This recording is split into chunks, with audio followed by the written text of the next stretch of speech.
Hi friends, welcome to our channel. I hope అందరూ బాగున్నారని కోరుకుంటున్నాను. ఇక వీడియోలోకి వచ్చేస్తే ఈ వీడియో అయితే కార్తీక మాసంలో లాస్ట్ రోజు అండి. ఈ కార్తీక మాసం అంతా ఎవ్రీడే మార్నింగ్ రొటీన్ అది ఇలానే అయిపోయింది. ఎవ్రీడే మార్నింగ్ 4:30 లేదా 5 లోపల లేచేసి ఫస్ట్ ఇల్లంతా క్లీన్ చేసేసుకొని నెక్స్ట్ ఇలా స్నానం చేసేసి వచ్చి ఇంటి ముందు ముగ్గు పెట్టేసి ఇంటి వాకిట్లో దీపాలు పెట్టేస్తానండి. ఇంకా ముగ్గులు అండ్ ఇక్కడ కడిపాన్ ముందు దీపాలు పెట్టేసి ఇంకా ఆ రోజు లాస్ట్ రోజు కావడంతో ఇంట్లో ఉసిరి దీపాలు పెడదామని అనుకొని ముందు రోజు అన్నీ తెచ్చేసుకున్నాను. అలా ఇంటి ముందు పెట్టేసిన తర్వాత తులసి కోట దగ్గర కూడా ఉసిరి దీపాలు పెట్టేసి పూజ అయితే చేసుకున్నానండి. ప్రసాదం కోసం ఆరెంజ్ని అయితే పెట్టేశాను తులసి కోట దగ్గర. ఇంత బాగా పూజ చేసేసుకున్న తర్వాత ఇంట్లో కూడా పూజ చేసుకున్నానండి. చాలా అంటే చాలా బాగా చేసుకున్నాను. ఈ కార్తీక మాసం అంతా నేనైతే ఈ ఇయర్ చాలా బాగా చేసుకున్నాను. ఎవ్రీ ఇయర్ కంటే ఇయర్ చాలా అంటే చాలా బాగా చేసుకున్నాను.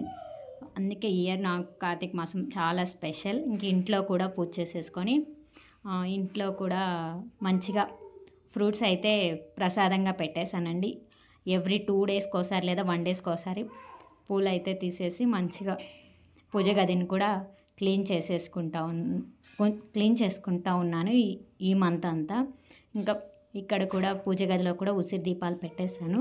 అది ఈ రోజు లాస్ట్ రోజు కావడంతో దగ్గరలో ఉన్న గుడి దగ్గరికి కూడా వెళ్ళి 365 ఒత్తులు అయితే వెలిగించేసామండి. మేము, మా పిల్లలు, మా ఆయన, మేము ఈ ఇయర్ అయితే చాలా ప్రశాంతంగా కూడా ఉందండి నాకు ఈ కార్తీక మాసం.